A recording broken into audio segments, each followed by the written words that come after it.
ভুল করেছেন উমর ইবনুল খাত্তাবের বেলায়। আল্লাহ নবী দোয়া করেছেন দুইটা উমর থেকে একটা উমর চাই। আল্লাহ পাক রব্বুল আলামিন খাত্তাবের ছেলে উমরের বেলায় বিশ্ব নবীর দোয়া কবুল করেছেন। মক্কার মুশরিকেরা চতুর্মুখী চেষ্টা প্রচেষ্টার পরেও যখন দেখলো মুহাম্মদের দাওয়াতি মিশন বন্ধ করা যায় না, মক্কার মুশরিকেরা পরামর্শ সভা রাখলো। ওই পরামর্শ সভায় সিদ্ধান্ত হলো, কে আছো মুহাম্মদের মাথা আনতে পারবা, আর মুহাম্মদকে দুনিয়ায় রাখা যাবে না, কে আছো মুহাম্মদের মাথা এনে দিতে পারবা। মুহাম্মদুর রাসূলুল্লাহর মাথা আনার জন্যে যিনি সাহস করেছেন, যিনি দাঁড়াইলেন, তিনি হলেন উমর ইবনুল খাত্তাব। উনি দাঁড়াইছেন যে আমি পারবো। পুরস্কার 100 উট পুরস্কার দেওয়া হবে। তদানীন্তন সময়ের 100 উট মানে 100 প্রাইভেট কার। বর্তমানে 100 প্রাইভেট কার। 100 উটের লোভে উমর ইবনুল খাত্তাব রাদিয়াল্লাহু আনহু তলোয়ার কুশমুক্ত করে রওনা হয়ে গেলেন মুহাম্মদুর রাসূলুল্লাহর মাথা আনতে। অথচ আগের দিন বিশ্বনবী দোয়া করেছেন, আল্লাহ দুইটা উমর থেকে কোনো একটা উমর যদি ইসলাম গ্রহণ করে, আমার পক্ষে ইসলামের কাজ করাটা বড় সহজ হয়ে যাবে। ওমর রওনা হয়ে গেলেন মুহাম্মদুর রাসূলুল্লাহর মাথা আনার জন্য। ওইদিকে রাস্তায় একজন ছোট্ট সাহাবীর সাথে দেখা হইল, নাঈম রাদিয়াল্লাহু তাআলা। উনি জিজ্ঞাসা করতেছেন, ওমর কোথায় যাও? ওমর বলতেছেন যে মুহাম্মদের মাথা আনতে যাই। তখনকার সময় নাঈম রাদিয়াল্লাহু তাআলা মুসলমান ছিলেন, কিন্তু উনি যে মুসলমান ওমর জানতেন না। ওই সাহাবী ডাক দিয়ে বলেন, ওমর মুহাম্মদের মাথা আনবো, পরে আগে নিজের ঘরের খবর নাও, তোমার বোন এবং বোন জামাই মুসলমান হয়ে গেছে। এই কথা শুনে উমরের ভিতরে রাগের আগুন ধাউ ধাউ করে জ্বলছে। এমনি ওমর রাদিয়াল্লাহু তাআলা মুহাম্মদুর রাসূলুল্লাহর কাছে না গিয়া রওনা হয়ে গেলেন, বাড়িতে যাবেন। যেই সংবাদটা শুনলেন ওনার বোন এবং বোন জামাই মুসলমান হয়ে গেছে, ওমর রাদিয়াল্লাহু তাআলা বাড়ির সামনে যাওয়া মাত্রই ওনার বোন শুনতে পারলো, ওনার পায়ের শব্দ শুনেই বুঝতে পারলো আমার ভাই উমর আসতেছেন। কারণ প্রত্যেকটা মানুষের হাঁটার শব্দ শুনলেই বোঝা যায় কে আসতেছেন। আগেকার যুগের মুরব্বীরা যখন ঘরে ঢুকতেন, বাড়ির বাহির আসা মাত্রই ঘরের ভিতরে বোঝা যাইত কে আসতেছেন। ঠিক তেমনি ভাবে ওমর রাদিয়াল্লাহু তাআলা যখন বাড়িতে গেলেন, ঘরে ঢুকেন নাই, এর আগেই বুঝতে পেরেছেন উমর আসতেছেন। ওই সময় ওনার বোন এবং বোন জামাই আল্লাহর কোরআন তেলাওয়াত করতেছিলেন।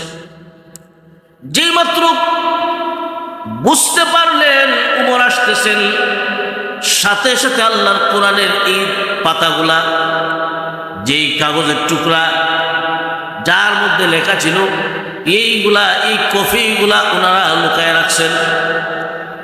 উমর দরজায় কটকট করে আওয়াজ দিছেন, দরজায় আওয়াজ দিছেন, দরজা খোলা হলো। ওমর ডাক দিয়া বলেন, আমি কি শুনলাম তোমরা কি পাঠ করছিলে? আর শুনেছি তোমরা নাকি মুসলমান হয়ে গেছো। ওমর রাদিয়াল্লাহু তাআলা আনহুর বোন ফাতেমা, উনিও খাত্তাবের ছেলে ফাতেমা, খাত্তাবের মেয়ে ফাতেমা।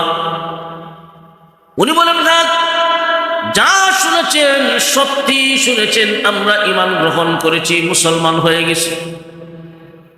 ওমর রাদিয়াল্লাহু তাআলা আনহু তলোয়ার দিয়া ওনার বোন জামাইয়ের উপর আঘাত করতে লাগলেন। ফাতেমা স্বামীকে রক্ষা করার জন্য হাত এইভাবে দিলেন, ফাতেমার হাত কেটে গেছে, রক্ত পড়তেছে।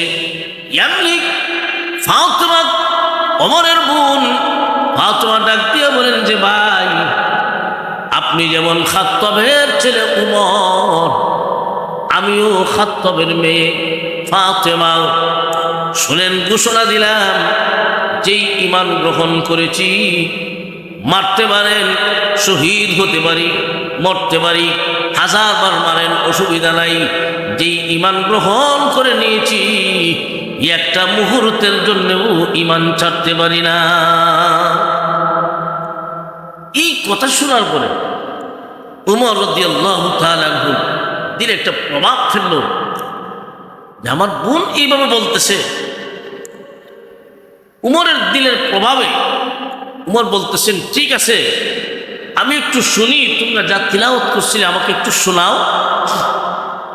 ফাতেমা বলতেছেন যে ভাই, আপনি তো নাপাক, কুহুরের নাপাক আপনার সাথে লাগান, আপনি গোসল করে আসেন, পবিত্র হয়ে আসেন, তখন শোনান।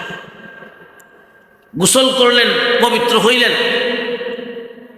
ওমরের বোন যা তিলাওয়াত করছিলেন সূরা তাহা তিলাওয়াত শোনাই দিলেন। তাহা মা আনজালনা আলাইকাল কুরআনা লিতাশকা।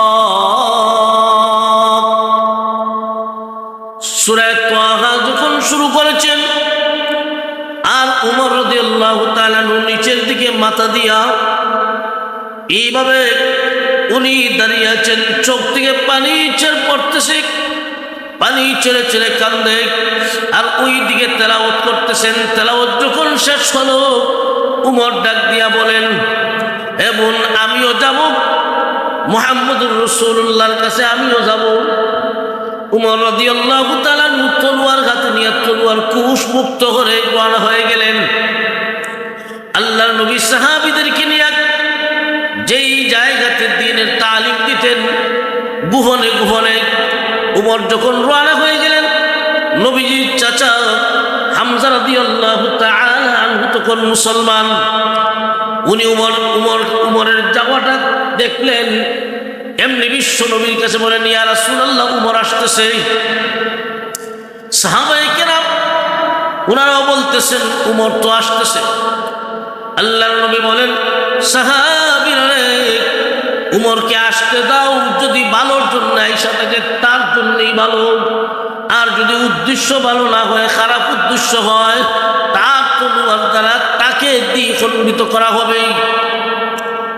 ওমর রাদিয়াল্লাহু তাআলা আনহু চলে গেলেন নবীজির খেদমতে। আল্লাহ নবীর কাছে গিয়া উমর এইভাবে হাঁটু ভেঙে উনি বসে পড়লেন। উমর রাদিয়াল্লাহু তাআলা নবীজির কাছে বৈশা আল্লাহর রাসূলকে বলতেছেন, ইয়া রাসূলুল্লাহ, ইয়া হাবিবাল্লাহ, আমি আর দেরি করতে চাই না, আমাকে পড়ায়া দিন লা ইলাহা ইল্লাল্লাহ মুহাম্মাদুর রাসূলুল্লাহ সাল্লাল্লাহু আলাইহি ওয়াসাল্লাম। উমর কালেমা যখন পাঠ করে নিলেন, আল্লাহর নবী সাহাবীদেরকে নিয়ে নারে তাকবীরের ধ্বনি দিলেন। নারে তাকবীর, আল্লাহু আকবারের ধ্বনি এমন আওয়াজ হয়েছিল, কাবা ঘর পর্যন্ত নারে তাকবীর, আল্লাহু আকবারের আওয়াজ পৌঁছে গেছে। উমর যখন মুসলমান হয়েছেন, তখন সাহাবীরা নারে তাকবীর, আল্লাহু আকবার ধ্বনি দিলেন। উমর মুসলমান হওয়ার পরে আল্লাহ রাসূলের সামনে বৈশা বলতেছেন, ইয়া রাসূলুল্লাহ, আপনি নবী কি সত্য না? আল্লাহর কোরআন কি সত্য নয়? ইসলাম ধর্ম কি সত্য নয়? আল্লাহ রাসূল বলেন, হ্যাঁ সত্য।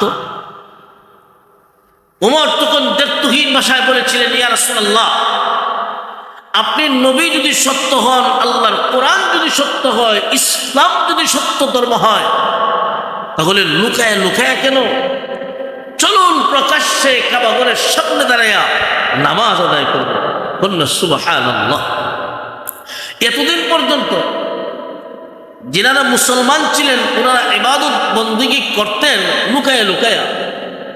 আর উমর মুসলমান হওয়ার পরে এইভাবে যখন বললেন যে দিন যদি সত্য হয়, ইসলাম যদি সত্য হয়, আপনি যদি সত্য নবী হন, কোরআন যদি সত্য হয়, তাহলে লুকায় লুকায় কেন? প্রকাশ্যে কাবা ঘরের সামনে দাঁড়ায় নামাজ আদায় করে। এই কথা বলার পরে মুসলমানগণ দুইটা কাতার বন্দী হল। একটা কাতারের সামনে হযরত উমর, আরেকটা কাতারের সামনে হযরত হামজা রাদিয়াল্লাহু তাআলা আনহু। দুইটা লাইন হইয়া মুসলমানগণ কাবাগরের দিকে যাইতেছে, আর উমর ঘোষণা দিতেছেন, হে মক্কার মুশরিকেরা, আজ থেকে ঘোষণা দিলাম, তোমরা যদি তোমাদের বিবিদেরকে বিধবা বানাতে চাও, সন্তানদেরকে ইয়াতীম বানাতে চাও, আমি উমর আজকে মুসলমান হয়ে গেছি। আমি উমর তোমাদেরকে ঘোষণা দিলাম, আমি প্রকাশ্যে ইসলাম গ্রহণ করেছি। যদি তোমাদের সাহস থাকে আমি উমরের মোকাবেলা করতে আসব। উমর এইভাবে ঘোষণা দিতেছেন আর যেতেছেন। অথচ উমর গিয়েছিলেন মুহাম্মদের মাথা আনার জন্য, কিন্তু নিজের মাথা দিয়ে আইছেন মুহাম্মদুর রাসূলুল্লাহ। গেছিলেন মাথা আনতে, কিন্তু নিজের মাথা দিয়ে আইছেন। উমর রাদিয়াল্লাহু তাআলা সাহাবাদেরকে নিয়ে কাবাগরের সামনে দাঁড়ায় 2 রাকাত নামাজ আদায় করলেন। ওই দিন থেকে কে মুসলমান আর কে কাফের এটা চিনা যাইত, একটা পার্থক্য সৃষ্টি হয়ে গেল। তাই আল্লাহ রাসূল সাল্লাল্লাহু আলাইহি ওয়াসাল্লাম উমরকে একটা উপাধি দিয়েছিলেন। ওই উপাধির নাম হলো ফারুক। ফারুক শব্দের অর্থ হলো পার্থক্যকারী, পৃথককারী।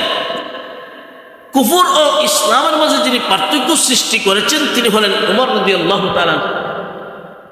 তো ভাই, নবুয়তের 6ষ্ঠ বছরে উমর রাদিয়াল্লাহু তাআলা যখন মুসলমান হয়ে গেলেন, অথচ এর আগের দিন নবীজি দোয়া করছিলেন, আল্লাহ, 2টা উমর থেকে কোনো একটা উমর যদি ইসলাম গ্রহণ করে আমার জন্য দাওয়াতি কাজ করাটা সহজ হয়ে যাবে।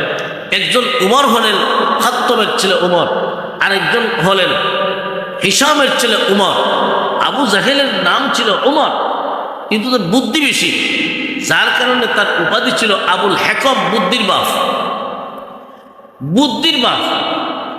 ইসলাম যখন আসলো, এত বুদ্ধিমান হয়েও যিনি ইসলাম গ্রহণ করে না, ইসলামিক পরিভাষায় বুদ্ধির বাপ রইল না, তার উপাধি হইল আবু জাহেল, মানে মূর্খের বাপ। বুদ্ধির বাপ নয়, মূর্খের বাপ।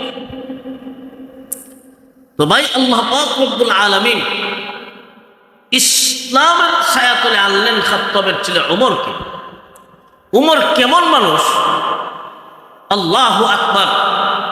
যে উমরের প্রশংসা এমন ছিল, জিবরাইল আলাইহিস সালাতু ওয়াস সালাম একদিন নবীজির কাছে আসলেন, এসে বলেন, ইয়া রাসূলুল্লাহ, ইয়া হাবিবাল্লাহ, আপনার হাতে সময় আছে কি? আমাকে যদি একটু সময় দেন, আমি আপনার একজন সাহাবীর প্রশংসা শুরু করব। আল্লাহ রাসূল বলেন, হ্যাঁ দিলাম, 1 ঘন্টা সময় দিলাম। জিবরাইল ফেরেশতা বলেন, না, 1 ঘন্টায় হবে না। আল্লাহ রাসূল বলেন, 2 ঘন্টা দিলাম, হবে না। 1 দিন সময় দিলাম, হবে না। 24 ঘন্টা, 1 দিন 1 রাত্র সময় দিলাম, হবে না। আল্লাহ রাসূল বলেন, 1 সপ্তাহ সময় দিলাম। জিবরাইল বলেন, না, হবে না। 1 মাস সময় দিলাম। জিবরাইল তখন বলেন, হবে না। এইভাবে জিবরাইল বলেন, ইয়া রাসূলুল্লাহ, ইয়া হাবিবাল্লাহ, আপনার হাতে এই পরিমাণ সময় যদি থাকে, আমাকে এই পরিমাণ সময় যদি দেন, নূহ আলাইহিস সালাতু ওয়াস সালাম যেই পরিমাণ সময় দিনের দাওয়াতের কাজ করেছেন, 960 বছর সময় যদি আপনি দিতে পারেন, আমি জিবরাইল আপনার সাহাবী উমরের প্রশংসা শুরু করতে পারি। সুবহানাল্লাহ! কেমন প্রশংসা! এই উমর ইবনুল খাত্তাব হলেন ইসলামের দ্বিতীয় খলিফা। ওনার খেলাফতকালে কেমন ইনসাফ প্রতিষ্ঠিত করেছিলেন পৃথিবীর ইতিহাস সাক্ষী। উমরের আদালতের মতো পৃথিবীতে আদালত এখন পর্যন্ত হয় নাই, কিয়ামত পর্যন্ত হবেও না। দুনিয়া কি আদালত মে তেরা নাম রহেগা, दुनिया की अदालत में तेरा नाम रहेगा, फारूक तेरा नाम से इस्लाम रहेगा। दुनिया की सदाकत में तेरा नाम रहेगा, सिद्दीक अकबर तेरा नाम से इस्लाम रहेगा। दुनिया की सखावत में तेरा नाम रहेगा, उस्मान तेरा नाम से इस्लाम रहेगा। दुनिया की शुजाअत में तेरा नाम रहेगा, अली हैदर तेरा नाम से इस्लाम रहेगा। আদালতের ক্ষেত্রে পৃথিবীর ইতিহাস সাক্ষী উমরের আদালত কিয়ামত পর্যন্ত আসবে না। কেমন ইনসাফ প্রতিষ্ঠিত হয়েছিল, কেমন প্রশংসার অধিকারী নবীর সাহাবী উমর, যাকে আল্লাহ পাক রব্বুল আলামিন দুনিয়াতেই জান্নাতের সার্টিফিকেট দিয়েছেন। আল্লাহ রাসূল এক একজন সাহাবীর এক একটা গুণ বর্ণনা করেছেন, আলাদা আলাদা গুণ। উমরের বেলায় রাসূল বলেন, ওয়া আশাদুহুম ফি আমরিল্লাহি উমর, আল্লাহর হুকুম বাস্তবায়নের বেলায় আমার উমর বড় কঠোর। আরহাম উম্মতি বি উম্মতি আবু বকর, আমার উম্মতের মাঝে রহমওয়ালা দয়ালু হলেন আবু বকর। আল্লাহর হুকুম বাস্তবায়নের বেলায় খুব কঠোর হলেন হযরত উমর। তো ভাই, উমর রাদিয়াল্লাহু তাআলা আনহুকে আল্লাহ পাক ইসলামের জন্য কবুল করেছিলেন। উমর ইসলাম গ্রহণ করার পর থেকে মুসলমান আর কাফেরের মাঝে একটা পার্থক্য সৃষ্টি হয়ে গেল, বোঝা যাইত কে মুসলমান আর কে কাফের। আল্লাহ পাক রব্বুল আলামিন আমাদের সবাইকে উমর রাদিয়াল্লাহু তাআলা আনহুর মতো ঈমান আনা, ঈমানের উপর ইস্তেকামত থাকার তৌফিক দান করুক। সকলে বলুন আমিন। ওয়া আখিরু দাওয়ানা আলহামদুলিল্লাহি।